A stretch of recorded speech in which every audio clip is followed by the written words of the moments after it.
good morning, mis amores. Hoy no me voy a disfrazar porque resulta que les tengo algo preparado a ustedes para el próximo viernes.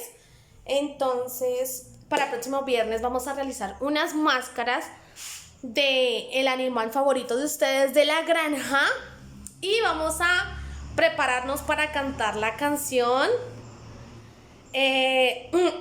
Old MacDonald's had a farm.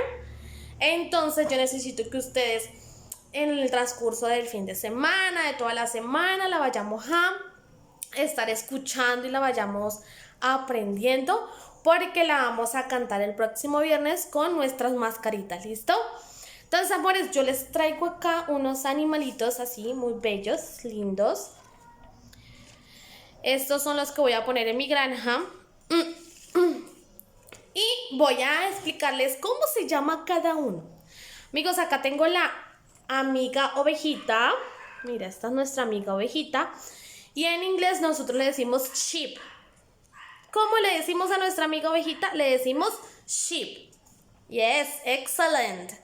Ahora vamos con mi amiga, la que hace moo. ¿Quién será la que hace moo? Yes, nuestra vaca lechera, sí. Nuestra vaca, y nosotros en inglés le decimos cow. ¿Cómo?